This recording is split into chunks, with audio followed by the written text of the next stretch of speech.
Hello, everybody. Thank you for joining us today. I'm Allie Russell. I'm the marketing coordinator for the Utah Film Commission. We are so excited to have episode 3, or this is episode 4. I'm so sorry. We are so excited for this episode of The Breakdown. Before I kick it off to Virginia, I just wanted to share some housekeeping topics. We received a lot of really great questions from people during the registration, so we have woven those into our conversation. And if you have other questions throughout the webinar, feel free to hit the Q&A button at the bottom of your menu. We'll be checking that throughout. And then once the panel discussion kind of dies down, we'll do a Q&A at the end, and hopefully we'll be able to answer some of those. If for some reason your question is not answered, please feel free to email us. Our email is film@utah.gov. Our office is checking that Monday through Friday, so we will definitely try to answer your question. Cool. Well, thank you again for joining us, everybody. And I will kick it off to Virginia. Yes. Hi, I am Virginia Pierce. I'm the director of the Utah Film Commission. And just in case you guys don't know, the Film Commission, we are a state agency. We market the state of Utah to film, television, and commercial productions. We promote our unique locations, our amazing crew, and we work with our incentive program, which is a funding source for many projects that shoot in and around Utah as well as around the world. Most states and countries have some kind of incentive program. And these two lovely producers have been recipients of the incentive program. I think actually we've worked with them twice, both producers twice. Julie Auerbach is the producer of Babysitter Must Die, Stay Out of the Attic, and Cold Dead Hands. And Matt, we worked with you on The Wolf of Snow Hollow, which started out as another name, which I now am blanking, but the werewolf, which I always was like, wait, what's Wolf of Snow Hollow? That was the werewolf. And now we are working with him on a new film that will begin shooting in July. Julie is local based in Utah, and Matt is based in LA. And I am going to turn it over to them to give a little more in-depth bio so you guys know who is speaking. Julie, you want to jump in and introduce yourself? Sure. So I'm Julie Auerbach. I'm the CCO, Chief Creative Officer, writer, and exec producer for Top Dead Center Films. It's a new company where my husband Gary and we had a company in Los Angeles for 15 years that we finally decided to sell and to move back up here. And yeah, I'm originally from here, and it's nice to be back and working with the people here. So. Great. Matt? Yeah, so I own and run the independent production company Vanishing Angle. We just turned 11 last week, and we do a bunch of things. We do films and commercials, and we have a post facility and a marketing division, and we self-distribute and we do some sales. But the main focus is feature film. So the one we're doing here, I think, will be our 19th feature film that we've done in the past 11 years. So, wow. Yeah. That's great. Well, thanks to both of you for joining us. And, this topic of sort of the creative producer has come up over the past year of people interested in just what exactly is a creative producer? How do they get into that world? I feel like, on our end, we work with producers the most. They're the ones that come to us for questions about incentive. They're the ones that end up, I feel like, putting the project together and really pushing it forward. And I think that whole process can sometimes be confusing, and also just how do you get into that line of work if that's something that you're interested in. So I would love to hear from both of you just what your arc was. Where did you get started in the film industry, and how did you end up where you are today? Julie, you want to jump in first? Sure. So I started as a 1-hour television writer. I wrote a lot of 1-hour dramas. And that was interesting and fun and sometimes a complete nightmare.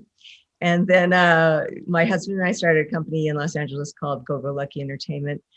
And we would do 10 to 15 series at any given time, TV series. So we did a lot of TV.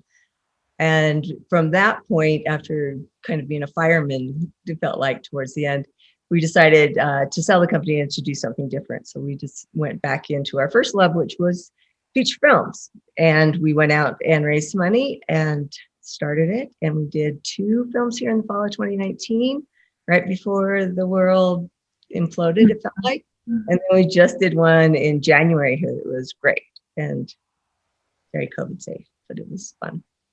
Great. Matt? Yeah, I started film very early. I was in like middle school when I realized I wanted to get and I just got very lucky that when I was in high school, I had a friend going to NYU, and so I was able to audit their classes. And then I went to film school in Philadelphia. And then coming out of film school, I realized that the most control I would have in terms of getting projects greenlit was knowing the nuts and bolts how to make a film. That if I could budget a film myself, schedule a film myself, that I could have a better understanding of what I was asking financiers for. And so I went and worked in production for like 7 years, sort of going between, non-union films as like a first or second AD of like 5 million to 200,000, and then working as like the key set PA on big studio films, trying to pick like really specific ones that I thought were working successfully in the studio industry. And then I sort of took all that and started Vanishing Angle 11 years ago of like just trying to find that meld between, how to make films at like a fiscally responsible economic price in the way like a low budget film can be made, but also trying to keep the artistic integrity to have a little bit of commercial value to them in the way that the studio films do, and just having that general approach. And so, lots of short films and commercials. Later, we started doing features, and that eventually brought us to Utah to do The Wolf of Snow Hollow. And I loved that so much that actually this film that we're working on now the movie takes place in California. We initially were going to shoot it in New York, and I was like, guys, we have to bring this to Utah. So That's so great. It's so it's interesting how strategic you were even early on to say, like, being even a set PA will give me an understanding about how film sets work. I think that's something that we try to tell people as well, is like, whatever your role on a film set, if you're paying attention and keeping your eyes open, you can learn so much. And I feel like also the producer is the one that does have to bring all of those pieces together. They have to know what transportation's doing. They have to know where the garbage is going. They have to, be able to pick up the pieces if something falls through the crack. So, when you think about, and I think this varies based on how big the project is, but, when you talk about a line producer or a UPM and somebody who's really on the ground managing day to day, and a creative producer is putting those things together, like what is that difference? Matt, you guys actually have an interesting model where maybe you combine all that. So talk about that a little bit. Yeah, very early on, we just sort of decided that we weren't going to differentiate between the two positions. Like at Vanishing Angle, we don't have sort of creative producers that are just focused on development and packaging. And we don't have producers that are just focused on line producing, budget building. We kind of all do everything. And so even within the division of the company, the president of the company, we have a VP of development and production, Natalie Metzger. We have a VP of sales and distribution, which is Ben Wiesner, but we all also physically produce. And for us, one of the things I sort of learned working on so many sets in the various worlds of independent and studio was I just felt that one of the things that especially made lower budget sets less efficient was producers who didn't understand either side of it. And I think that can work both ways. It was seeing creative producers who didn't understand how their creative notes impacted the budget, and therefore it could be the best story note in the world, but if it's not attainable within the scope of the film, it ends up being the worst note in the world. And so you kind of really have to understand the implications that you're going to have. And similarly, I could see these producers who were like nuts and bolts line producer people, but never really understood the vision of the director and how to reinforce what they were going for. And so, whether you're a first AD or a line producer, like it doesn't help you to stay on budget or stay on schedule if what you're getting at the end of the day isn't a good movie. And so, like for us, it's always been very important that our producers can do both things, that they really understand, how a budget affects creative and how a creative note impacts the budget, because I just don't see any other way to make a movie. Yeah, it does. I think especially at well, maybe it doesn't matter the budget level, but especially in Julie, the sort of the bubble that you guys work in, which I think is such a good budget range for, like, you guys seem to have a good handle on, okay, this is the budget range for us to be successful and be able to get the financing, but also make money at the project. And is that something that, is that really where the producer steps in and figures that out? Yeah, definitely. I think, everybody has to wear a lot of hats. Like Matt's saying, you've got to be able to do everything if it's a lean and mean crew. And it is really important.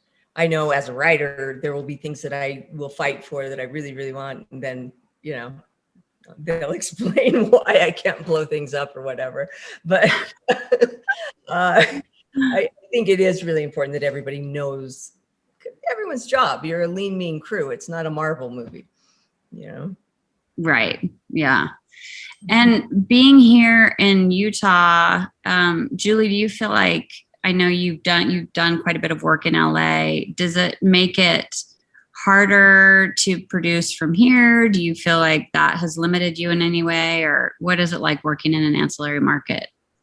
I mean, it was an interesting start. We weren't sure what we were getting into. I've been doing this for over 20 years. So, when I was working on James Cameron's Dark Angel or 24 or something, there are so many people involved and they really silo it. They don't want you in their little silo. So it's interesting when we had our own company, obviously we were involved in everything to the point where I found it to be a lot. I didn't get to be creative anymore. It was just always putting out fires.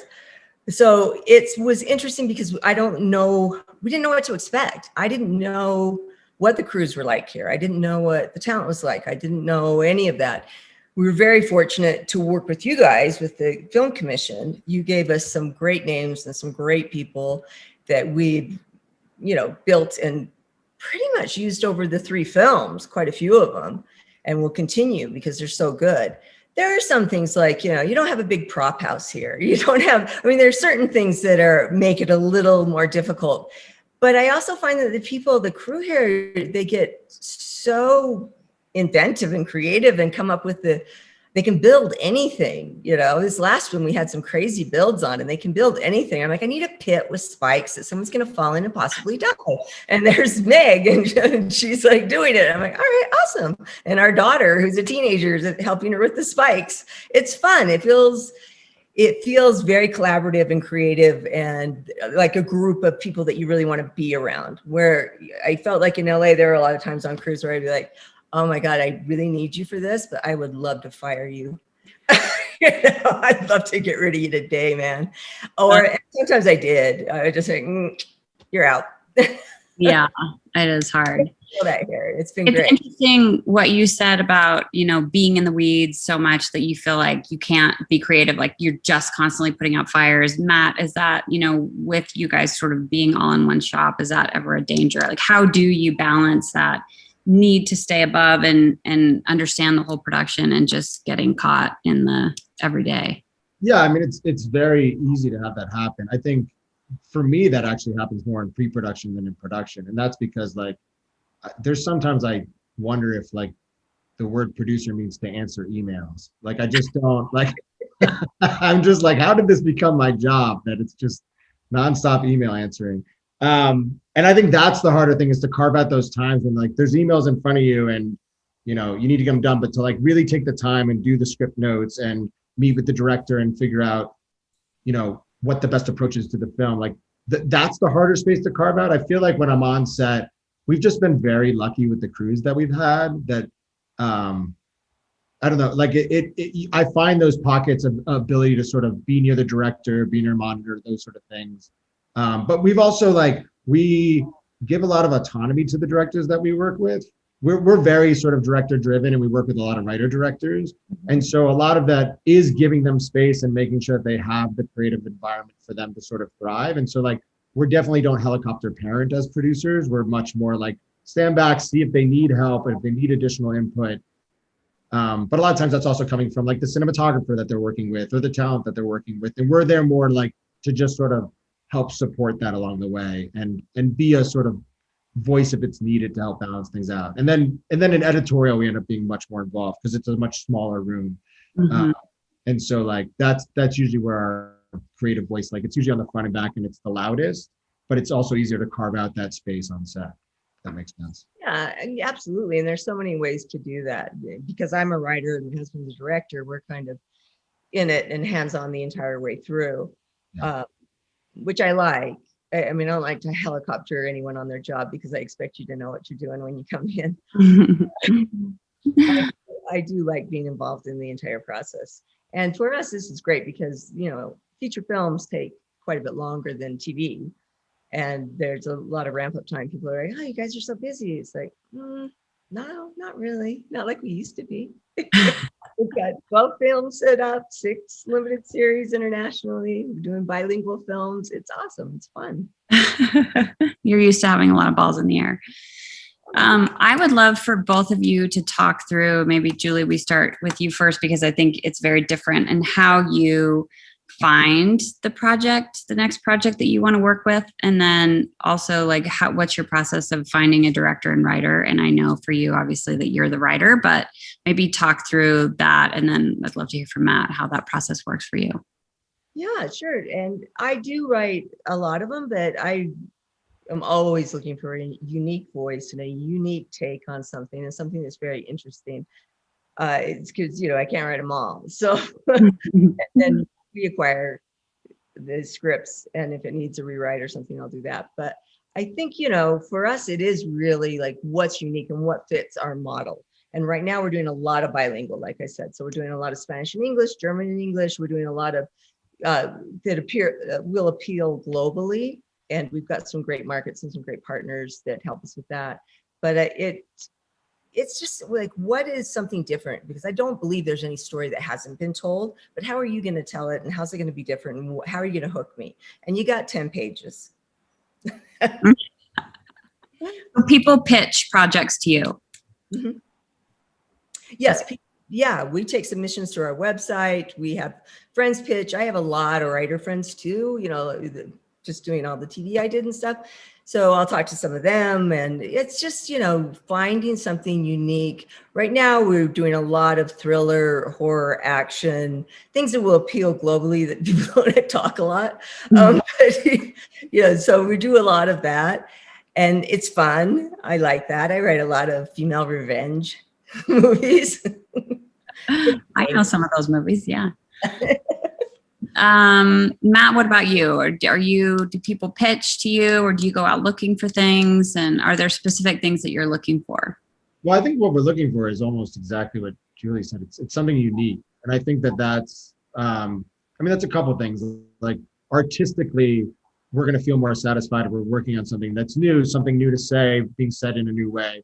But also, like from a marketplace standpoint, it's such a crowded market, especially because a lot of our films start at the festival level and then move into independent theaters and art house spaces. The only way to stand out is to have like something just totally different. And so for us, we tend to start with the person first instead of the material. Like we are very much, we find unique voices and then try to curate what those voices have to say that's unique.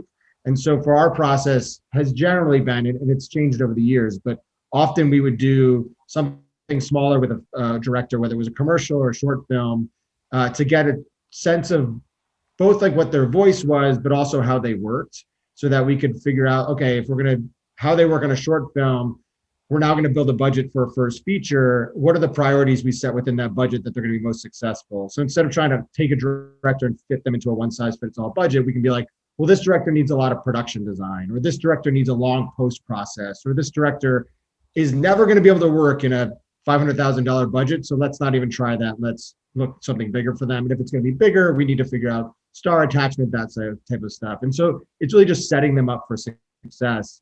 And then, once we have those first features, then we're sort of helping them set up a larger feature with like a studio partner or another production company. So we're very like long-term in our career with our directors. Most of our directors we've done multiple films with, and we still curate new talent. Like we still do about 4 short films a year. We also have like a shorts to feature lab that runs through Vanishing Angle that Jim Cummings does with Ben Wiesner. We have a post-production grant that we help short films with post-finishing because we have a post facility. And like a lot of that is how we meet the new talent.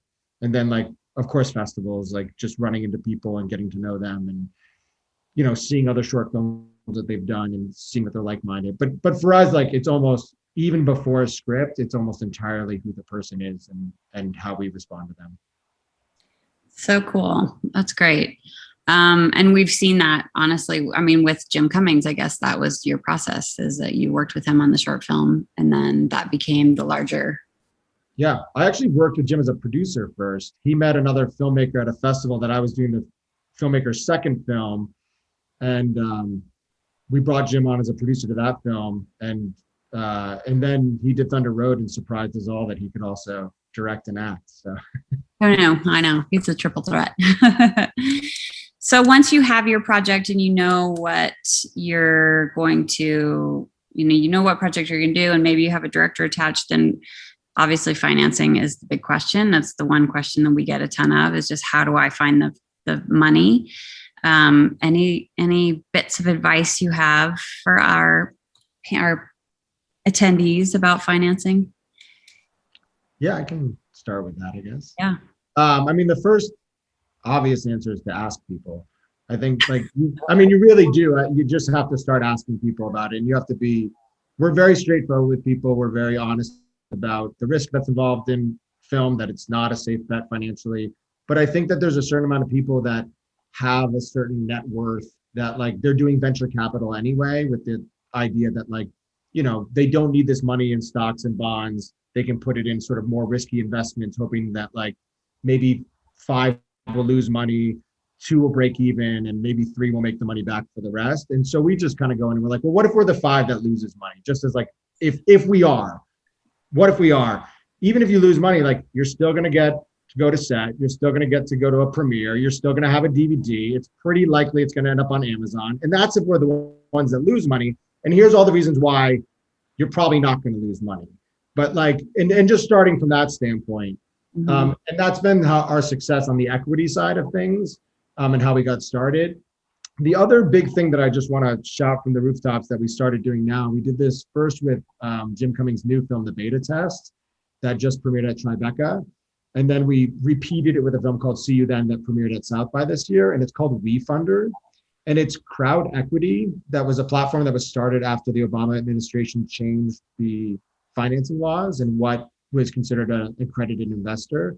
And essentially, like, it's just like Kickstarter. Anybody can come in and give to the film, but instead of getting like a Kickstarter reward, they actually have an equity stake in the film. So they can invest like as little as like $100, but they can invest also up to like $50,000.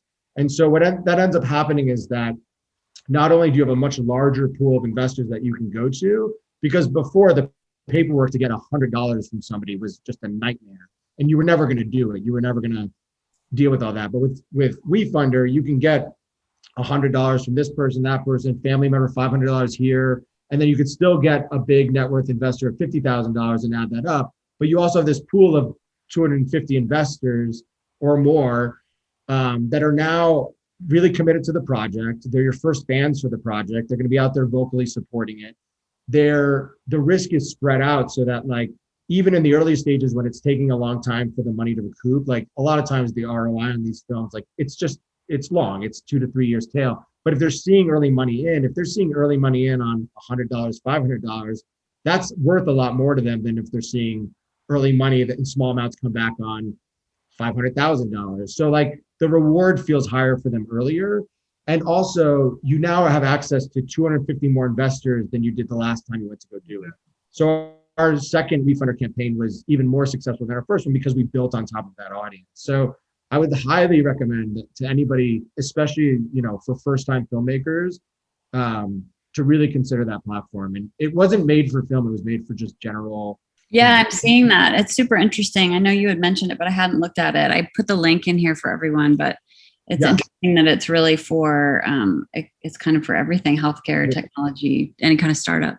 I think we were like the beta test was like the second film on the platform. And great. we raised the money in 12 days for the film. So. That's so great. Great tip. Julie, do you want to talk about how you guys do financing? Any tips? Yeah, I mean, for what we do, it's obviously, on a bigger level, we went out for equity financing and we're able to start this company, but we have a long track record of producing content that has been very successful for a lot of companies. So that's not always accessible to everybody. And I think Matt's right, go to friends and family first and just be sure you're not really close with them. So if you lose their money, you don't have to worry about seeing them during the holidays. But I think Matt's platform and idea is great. I think that for first time filmmakers is an excellent avenue. And the more advocates you have working behind the scenes and for you and pushing you, that's one of the problems is it's a great time because there's so many platforms, and there's such a need for content globally. But it's also really competitive. There's a lot of people out there vying for those dollars, vying for those eyes, and you've got to have a strategy. And it sounds like with something like what Matt's doing, you've got an infrastructure. You have people to help you and to guide you and to give you advice, and also to help you get the funding, even just the minimum that you need to make your first film. It's great. But yeah, we went to the big boys. So the thing I'll say, to talk about creative producing is that I think a lot of people don't realize what an asset low budget filmmaking is. I think so many people think of it as this thing of like, you have to do it as like a stepping stone to get to something else, and don't realize that like from a creative standpoint, the amount of freedom you have to tell unique stories without risk is so great. And I don't think that enough people take advantage of that and realize that like the more economical they make a film, the more outrageous they can be in their choices. And in that outrageousness of their choices, they're also going to have a more unique film that's actually more marketable. And so like, it really, like, I can't stress enough. I think people just get caught up on this like word low budget, and it feels like discount filmmaking. And like, we try to use the word economical because we just think it's a better way to sort of phrase it. But like, it really is to your benefit to play in that sandbox, because you can just have so much freedom, and you don't have to rely on casting certain actors or having the pressure of a certain financial number that needs to recoup a certain amount for a company or an individual. And like, the more you can sort of keep your budget low and just play and have fun, like it really is a wonderful world. And Matt, don't you think now that it's become really attractive to buyers because they want things at a certain price point. They want to be able to fill with new content all the time. And they're not going to be able to do that with movies that are, 20 million, 30 million, 50 million, 100 million. So if you can hit $1 million and under, that's a sweet spot for a lot of buyers.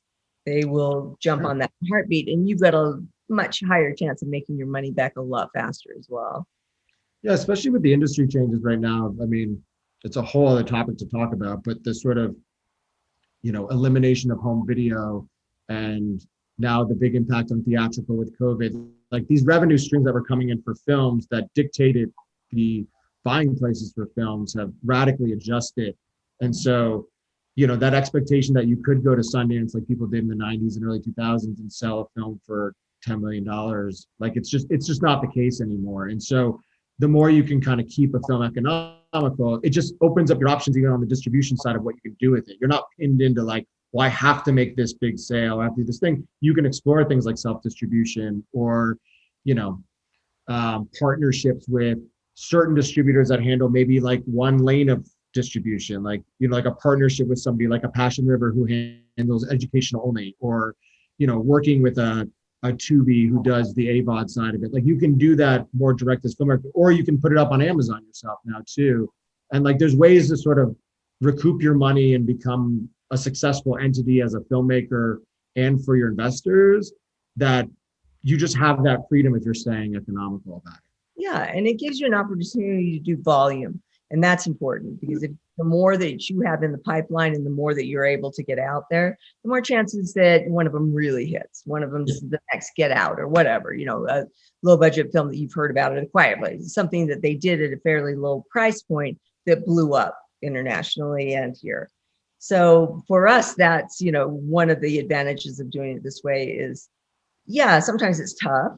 And sometimes you want to blow things up, but if you keep it below $1 million, then your opportunities to do more and to get more out there and to build that brand grow so much. It's so much faster.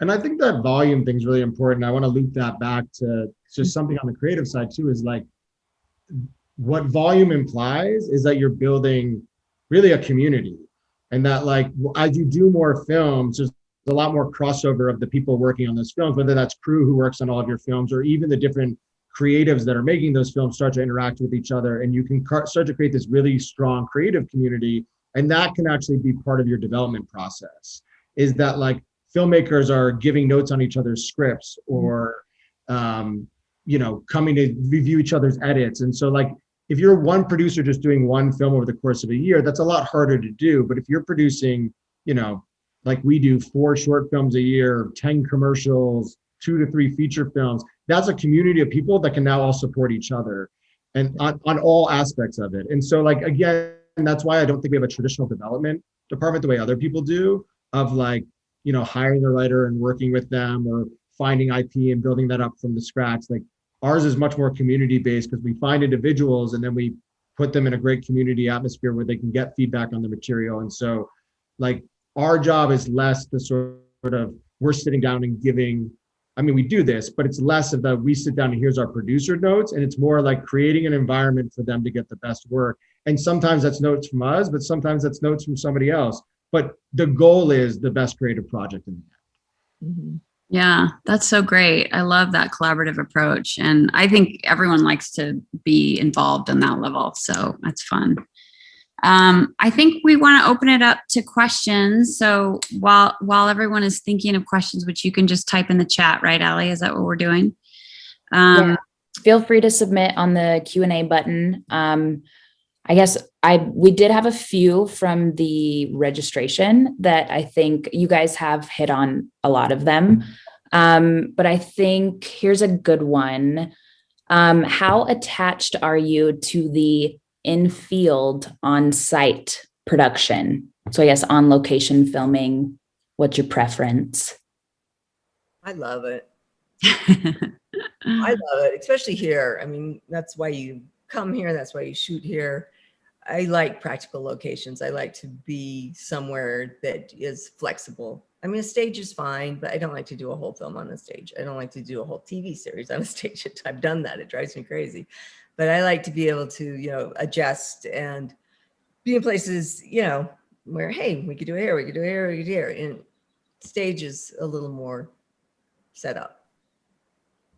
Oh yeah, I mean, location, 100%.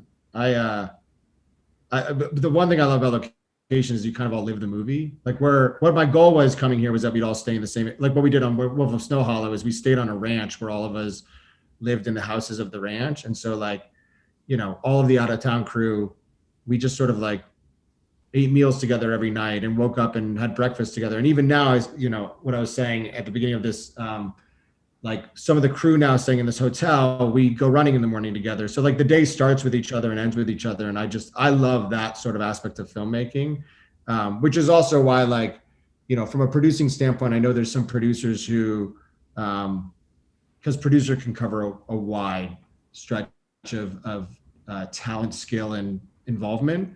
But there are producers who sort of like, are a part of a movie and disappear during production, or don't go to set, or just work on the development of it. And that to me is like, I couldn't imagine not, you have to hold me away from coming to set. The few films I've produced that I haven't been on set for have been like just the worst, and it's usually because I'm producing another film somewhere else, or, tied up in something. But like the set is the most magical place in the world. Well, and that may be an answer, or a start of an answer to a question that we just got in the chat, which is, how do you define a producer versus a creative producer? Is that really where the line is, someone who is maybe helping to get the project going, but not involved in the day-to-day? Or what would you guys think? I think it's hard. I mean, normally the ones who are not involved in the day-to-day are either, they're on another end of it, or they're money only producers. Mm-hmm. They'll come to set and they don't, have any involvement with that. And usually that's okay by me. But I think, it's hard to just be a creative producer, especially on lower budget films. You need to know every aspect of what's going on and be involved in that and be hands-on. because otherwise, things go off the rails and then you're running in to fix what's happened. So I don't know that there's a clear delineation. I mean, you've got to have a great line producer, UPN, someone that is really keeping an eye on the budget and clearances and all of the things that you'll need for deliverables and all of that. But you've got to be able to do all of it. I think Matt's right. You've got to work with people who know every aspect of filmmaking. Yeah. Totally. I just saw another question come in, and this is a great question. Now with Zoom and easy access to people across the country, do you think it would make more sense to base yourself in a place like LA, or is it possible to do it in a regional city like Salt Lake? And throw it to Matt and Julie. I am based in LA, and that's by choice. I mean, a lot of it's because I still feel. Here's what I say to people: making movies is really hard. Like, it's not an easy thing to do. I love it, but like, it's hard. It's a difficult thing. It's a lot of work. It's a lot of physical and emotional stress. I find it easier to do it with my friends. And the thing about LA is it's a town where everybody there, not everybody, but like the majority of the people there are in film. And so for me, what ends up happening is as you make your friends naturally, they become people you can work with. Like, so when you go out to a party, you're likely going to be going out to a party with mostly film people, or if you're going to an event, or if you're going to like a restaurant, or even just hanging out at a bar, you're likely going to run into other film people, and they can be your friends. And then you can be like, oh, hey, what do you do? I need that position on this set. And it just makes it easier. Now, I understand there's another side of that, of like, you can get so I'm not saying that word correctly. You can get caught up in just an echo chamber of people who are only film people, and you forget the outside world. Like, there's an argument to living in New York City because you get a different experience of the human condition that then you can apply to movies. And I get that argument, but for me, and like the community aspect of what I love of filmmaking, I just sort of like that LA is basically one big community of filmmakers. Yeah, and I'm of the exact opposite mind. Although we, we spent over 20 years there, so we have a huge database of friends and people that we've worked with over the years that we can call on if we need to. But for me, it became too insular. For me, it became everywhere you go, everything you do, it's about entertainment. Yeah. I just want to order dinner. I don't want to hear what you did. Just give me a damn break here. But so for me, it became like, I am more interested in what's going on globally than what's going on just in LA in entertainment, or just in the US. I want to get into the global marketplace and really see what other people are experiencing and tell their stories and let them tell their stories. So for me, it was important at that point to get out of there. And yes, I spent a lot of time there and I paid my dues there and all of that, but it became somewhere that just felt really, there's some wonderful people, but there's some real artificial bullshit going on every day. Yeah. Well, I think I was just going to jump in, and I mean, I think, Allie, this is listed in our link too. But one of our first webinar was really a thing that we did with Sundance, in conjunction with Sundance, and Robert Bachoian, who is a director, has had a couple of films, one film at Sundance and films at other festivals, and he talks about just how to be a regional filmmaker, and I think what he said, which is true, is you should be wherever you're most comfortable. And especially with Zoom and easy access, like, you really can be. If it makes more sense for you to be in Salt Lake or Park City or, somewhere else, and you're more comfortable and you're more creative there, then by all means be there. I mean, we've had crew who, department heads that purposefully just have a PO box listed in their address. They're based in Salt Lake. Someone says, can you have a meeting in LA? And they say, sure, how about next Friday? They jump on a plane and are there for the day. It's so easy to go back and forth that I think if it makes sense for you to be here, and that's easy to do. But also LA, as Matt said, I always get a total boost of energy when I go to LA just because of that. Like, you're surrounded by all of these people in the industry, and that's fun too. So fun. I duck and hide in LA. Hey, how are you? Air kiss. I do that in New York. New York for me is like very energizing. You know, we are there a lot. Our investors are there. And so we're, you know, New York, so we're working in Europe and things a lot too. So that for me is important. But yeah, I don't know if you need to be there anymore. You know, when I started, you definitely did. Yeah. But I I don't I don't think you need to be anywhere. I mean, I guess to say like that's my pitch for why I'm in LA, but I think my pitch is more like just make sure you're in a place where you can develop a community. And Mhm. that can be anywhere. And I've seen really small towns figure that out. And I've seen, you know, big places like LA figure that out. But I think that's the more important thing. Like, you know, whether like the Zoom part of the question, that feels very detached to me. Like, no, you shouldn't be doing work over the Zoom. Get into a room together and have fun. Obviously, once we're safe from the pandemic. But like, to me, it's like whether it's LA or Salt Lake City or Austin or, you know, Eastern Oregon's doing stuff right now, like, or whatever it is, it's like, just make sure you're cultivating and curating that community. That's the most important thing. Oh, absolutely. And I'll get flights out of here at 6 a.m, go for meetings all day and get the latest flight back, just stay for the day. That's So what's so great about Salt Lake, really, is that you so can't cool. get in and out. Yeah. Allie, it looks like we have another question. Yes.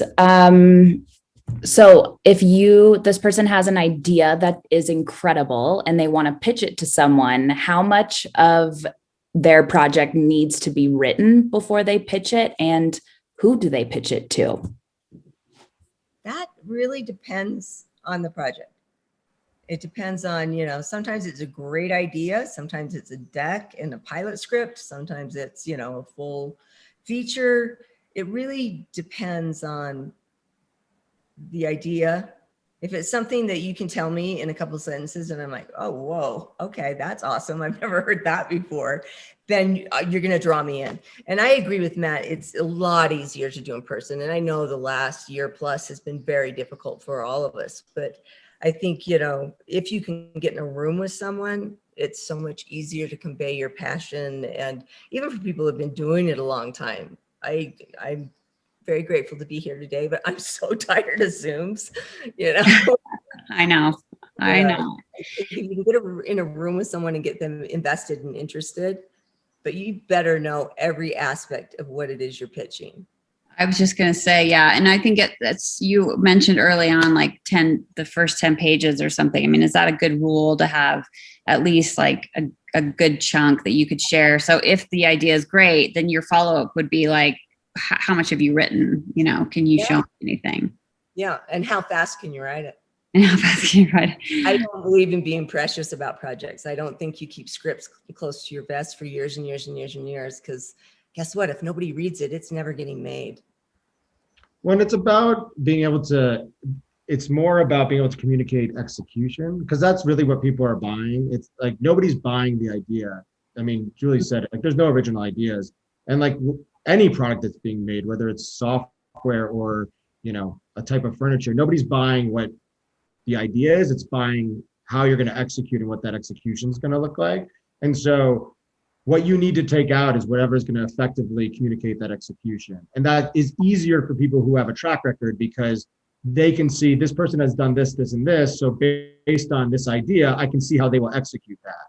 But like the thing I always try to tell people when they're pitching someone is that, you know, Bill Goldman said, nobody knows nothing. That like, at the end of the day, none of us, Julie or I, know if a film's going to be successful. Nobody knows if a film's going to be successful. We can make the best film in the world. It might not be successful for things out of our control. And so when you are talking to people, and this is, you know, when you're pitching someone, essentially you have to go in and be like, my film might not be successful. Here's why when it isn't successful, you're not going to get fired. And that's the conversation you're having. You're just having the conversation of like, at the end of the day, when this doesn't work, because majority of films for some reason don't work, why, when people are like, why didn't this work? They're not going to point at you and say like, why did you greenlight that? Because you're going to say like, well, look, I had these materials and weren't they great? They're going to be like, yeah, they were pretty great. And that could be actor attachments. That could be a really great lookbook. That could be an incredible script. That could be a short film that's paired with it. It could be all those things, but you just have to answer that question of like, why, when the film fails, will they not fire the executive that greenlit it? And that's the answer. Yeah. And you deal with a lot of them that just live in fear of being fired. So yeah. really need to do. Everybody wants a job. That's a good tip to go in there with, to think, how am I going to get this executive on my side to say, like, this is a great project that he wants to get behind, or he or she wants to get behind. Because I have found, like, on the studio level or executive level, like, everybody I've worked with has like really great taste. They really care about movies, but they also care about their family and their job and having longevity in their career. And like, they answer to people higher than them. And like, a lot of the things that disrupt the movie from being good just happens from, like, the fact that there's too many cooks in the kitchen, or all those things. It's not from like a bad exec, typically, what I've found. And really from them, like, they're just people who want to make good movies with good people and not get fired. And that's it. Like, and that's the conversation you're having, is how it checks all those boxes. Yeah, and the more prepared you are going in, and the more that you've done, everything you can possibly think of that someone is going to try to poke holes in, the better off you are. It's different pitching a film than it is a television series. And, I've done a lot of both, but it is the preparation, it is the vision, and it's conveying your passion for it and why it'll work. I try not to go to what happens when it fails. I think that scares them worse, Matt. But it really is something that you're on board with, and people can tell when you're being authentic. Even in LA, they can tell. It's important to have that passion for it, but to have really done the work that it takes to get it to a point where I'm going to say, okay, you're there. And it also stops you from getting 5 million different people weighing in on, it should go this direction, it should go this direction, you need to attach this. It really helps if you've got a really strong vision with the backup. So it looks like we've got another question. Any tips for self-distribution? Have either of you taken this on? That's you, Matt. Yeah, that's a whole other talk. Yeah. I highly recommend understanding it when you go to make a movie, because I really believe, from every part of it, whether it's pitching a film, making a film, distributing a film, like, you should not be waiting on other people for it to be possible. Like, you should, as a filmmaker and as a producer, you should be able to do any part. You should be able to just go out and do any part of it, whether it's, developing the content, finding the financing for it. Like, your success shouldn't be reliant on other people. It's just not. It's too difficult to get things done that way. And so I do think self-distribution is part of that. You should have an understanding of who your audience is and how to reach that audience. And if you do all that work ahead of time, the worst case scenario is that you're just a better partner to an actual distributor who takes the film. And that, well, I guess that's the best case scenario. And then the worst case is you're doing it yourself. But that's not even the worst case either, because a lot of times that's more financially successful. What I'm going to do is I'm going to drop in the chat. There's a case study we did for Thunder Road, which was like the third movie self-distributed. So we received a distribution grant from Sundance for that. And as part of that grant, we did an entire case study of like how we spent the money, how we approached the release, all the social media ads. And so, like, I would just recommend reading that if you have questions about self-distribution. And then if you have more questions, just, my email's out on the internet. That is awesome. Thanks for that. I didn't know you guys did that. And I think Thunder Road is a good case study because, obviously you had great success, which led to, it's often an example that I use of, he created the short film. He had great success with the short film. He made it into a longer film. It became a calling card for him as a director and you guys as a studio. So I think that's great. Yeah. Anything else, Allie? I think that was most of the questions. Julie and Matt, we can't thank you enough for being here with us today. I think this was great, so insightful. I know my takeaway is to be your authentic self and be passionate and hardworking, and it can happen. Which is good life goals anyway. Totally. So everybody, please feel free to email us film@utah.gov if your question was not answered, and we'll get in touch with Matt and Julie or try to answer any other questions you may have. So thank you again for being here, and we'll see you soon. Yes. Yeah. Thanks, you guys. Thanks for tuning in, and thanks everyone who was on the other side.